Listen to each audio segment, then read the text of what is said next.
Hello, everybody. What's going on? This your girl Tiffany coming through here live in effect. Tonight, I want to talk about Brother Umar Johnson and his Breakfast Club interview with Charmaine the Donkey and DJ Envy. So, as you guys know or may not know, that Angela Yee is no longer on the Breakfast Club. She left the Breakfast Club to do her own thing, right?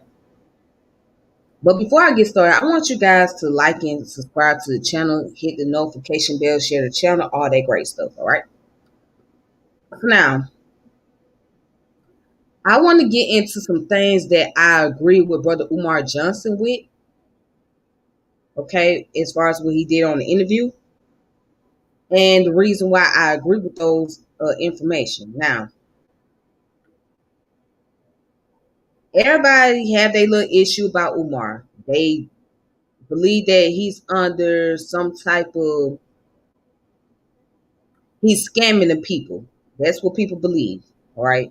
Because he kept saying that he was going to open the school, open the school, open the school, and now people believe that he's scamming, which is rightfully so. You can believe that.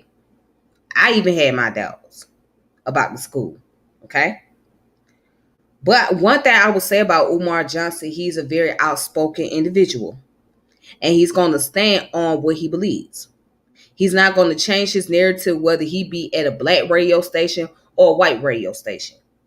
He's not going to change how he feels just to accommodate certain group of people. No, he's going to let it be known. So he done did interview with Vlad. He done been on the Breakfast Club so many times. He done did interview with Roland Martin. All right.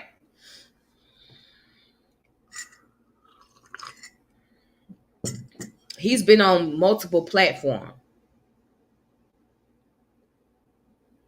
Okay. He's been on multiple platforms.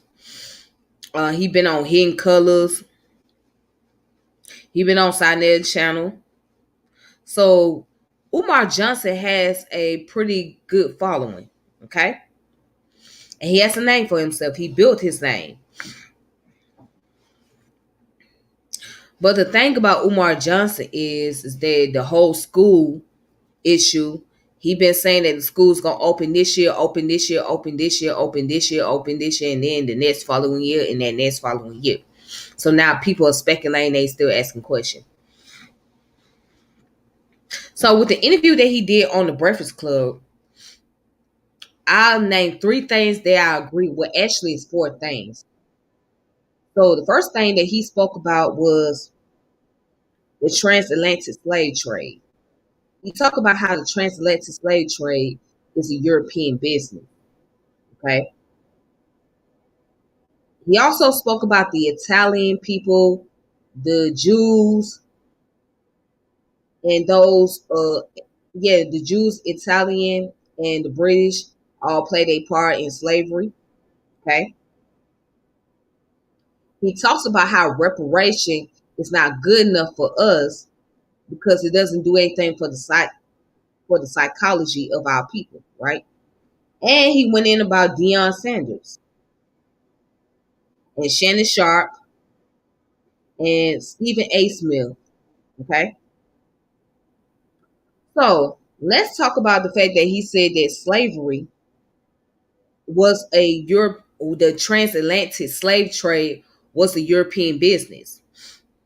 All right. So Charlemagne the Donkey brought up about Nigeria and their involvement in the transatlantic slave trade. And so Umar said, yeah, we can take them, we could bring them up, but we gotta look at this. The Atlantic slave trade was a European business. It was not an African business. It was a European business. And the reason why I agree with him on that, because at the end of the day, it was the European that came over to Africa and wanted to purchase slaves so they can have some people to build up their economy for these new colonies. They were looking for these new places. So Portugal and Spain were one of the first to go to Africa before anybody else to purchase slaves. And they was one of the first to go to the New World colony. For example, South Carolina, right? Lucas Vasquez de Alo brought the first Africans to America around 1592, right? It was 1592. He brought the first Africans to America, and they settled in what was called South Carolina, and what's known today as Georgetown, which was Saint Miguel de Guadalupe, and the area outside of it is Winyah Bay. So today is Georgetown.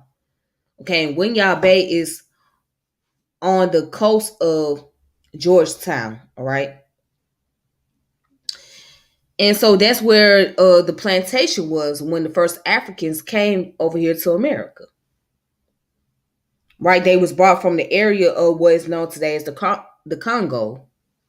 Okay? Because that's where a lot of the Portuguese and Spanish people went to. They went to Angola, Congo area and Cape Verde.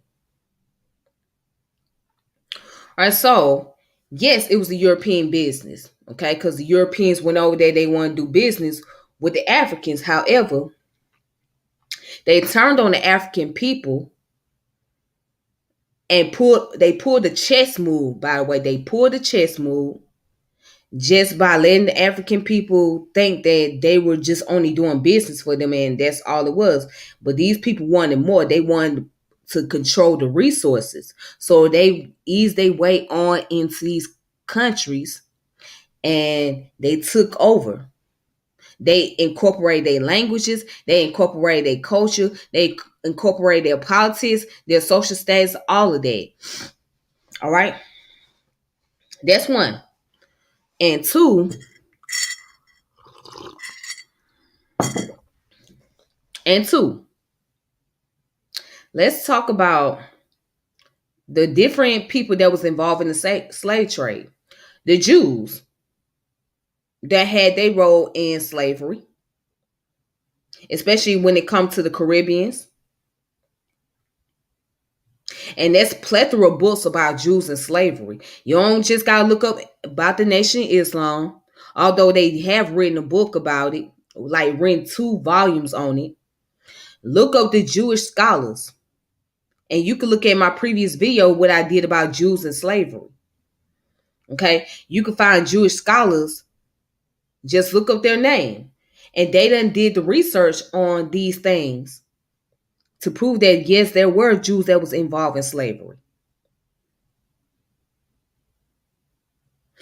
Then, hey Norman, how you doing? I hope everything go well. And then also, not only he said that, he also mentioned he also mentions about the reparation. So why did he say what he said about reparation? He said reparation is not good for us psychologically. It doesn't do anything for us psychologically. And why he said that, the reason why, because there is so much problem that has to be handled with African Americans. And it ain't just dealing with finances. What good is the finances if the psychology is not where it needs to be? Because we're dealing with so much trauma. We're dealing with oppression. And we're not talking about financial oppression or social oppression. We deal with cultural oppression, right? And we also deal with psychological oppression. What do I mean by cultural oppression? Because we don't have any control over our cultural ideas, right? They say that we are the culture, but there's no control over the culture. Okay, you got people who come from outside your own race that's making money off of you, and they taking that money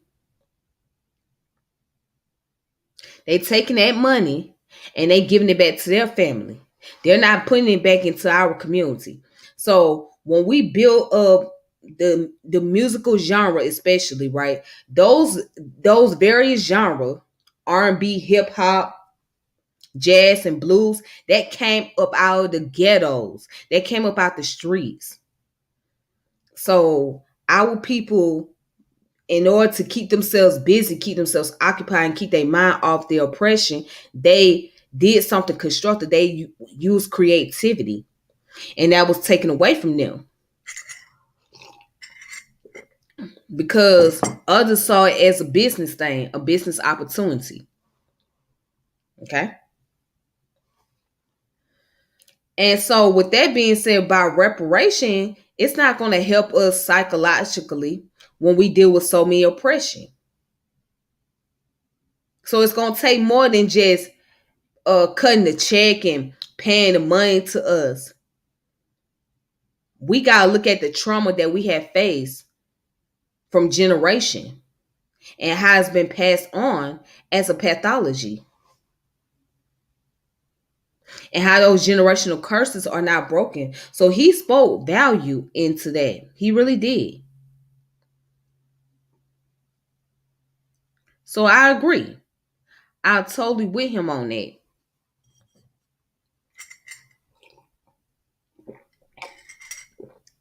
And what he said about Jerry Jones, I agree with him wholeheartedly because Jerry Jones, people make excuses for him, saying, well, he was just a 14-year-old little boy. He didn't know any better. Okay, he was 14 years old, but he knew better. But you have young African American males that was around his age and that made mistakes and choices, but they get a lot of condemnation. They receive so many condemnation, but Jerry Jones is an exception because he's white and he has to be the owner of the Dallas Cowboys. So when Stephen A. Smith defended this man, right, it does bring it does become a problem because he's the same one that gives negative criticism by his own people, but quick to stand up for Jerry Jones.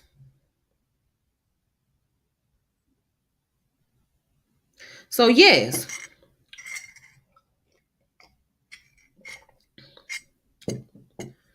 I agree with him when he said that Stephen A. needs multiple lashes, about 20. We say 20,000 lashes or something. He was right about that because if you defend a man who had a past of being out there with the in crowd when our people was trying to go to school and be integrated, then that's a problem.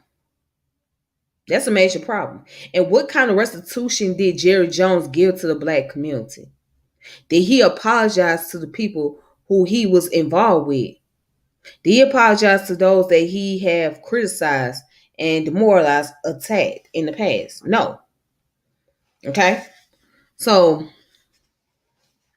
that's that issue. And then what he said about Deion Sanders, I understand his position on that because Deion Sanders went to the HBCU, Jackson State, and he was there like he was so committed to Jackson State, like he was just so dedicated to doing what he do what is necessary for the black community, right? But he saw dollar signs and he went for the money. And that's what people do. People gonna go for the money. People gonna go where the resources is at. Okay? Because there's not a lot of money in the HBCU's community. All right. So every year the HBCU have to go to the White House or go to federal government to get federal funding just to keep these schools open. But he is right. There are black celebrities that come from the HBCUs. So what are they doing? Are they bringing money together and trying to donate to keep these schools open? He has a good question. There's celebrities that come from HBCUs, and the question become those who come from the HBCUs and they are alumni. Are they donating? Are they giving back to the very same school that they attended to?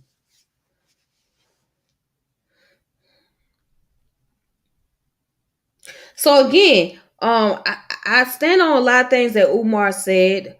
Again, he's a person that's not going to back down. He's very unapologetic about what he's his argument and his position.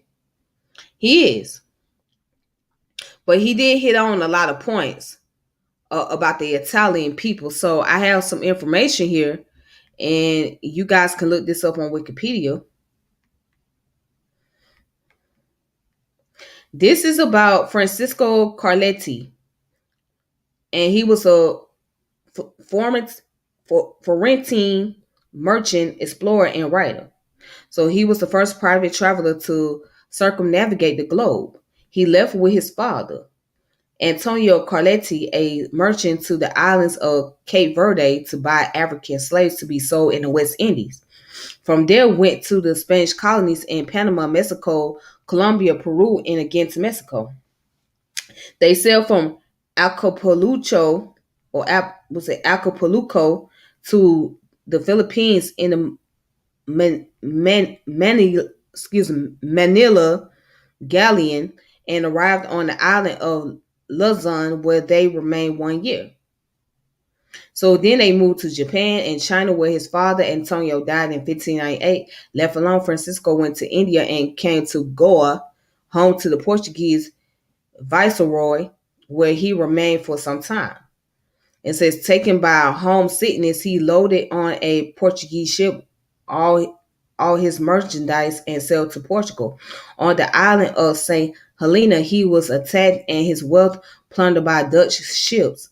He eventually returned to Florence without his accumulated wealth. The Grand Duke Ferdinand I, who had protected him during the journey, took him to court. Francisco Carletti collected his travel experiences in 12 arguments dedicated to Ferdinand I. All right, so we can see that according to this information, right? Francisco Carletti's father, Antonio Carletti, was a merchant and he purchased Africans from the island of Cape Verde, which is basically on the west coast of Africa. All right. So there is some proof behind that. There's some information on it. Okay. But what I noticed is that people have called Umar Johnson a racist for his statement. But it's like he's not being racist. He's being truthful and very honest and very blunt about things. He's saying things that a lot of people are scared to say. He speak on a lot of things that people are afraid to speak on.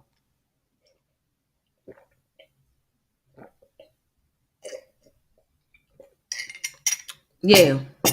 He say things that people are afraid to speak on. He touched on things that many people would not touch on.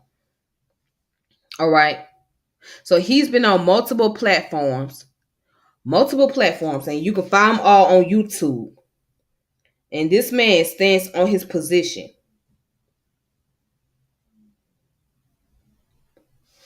So with that being said, that's just my point, and that's where I stand with Umar Johnson. I agree with a lot of his segment. I mean, it's not really much that I could disagree with him on. Because he said he touched on a lot of things that was important. He touched on historical information that was very important. So if you guys get a chance to, please make sure y'all check out that Breakfast Club interview that he did with Charlamagne the Donkey and DJ Envy. All right, when you get a chance, just look it up. He did it not too long ago, probably like a week ago. But it's worth watching. It's a great interview. I think he did a good job staying on his position like he always does. All right, so you guys, I'm gonna go ahead and log off of here. And I want to thank y'all for tuning in and watching. So with that being said, y'all have a good one. And may peace and power and elevation be to all of you. This your girl Tiffany. And y'all and I'll talk to y'all later. I will connect with y'all again. Shout out to the new subscribers. And for those of you that have not subscribed to my channel, please do so. All right, make sure you like the channel, share the channel, hit the notification bell for whenever I come on. All right. So y'all be safe. Peace.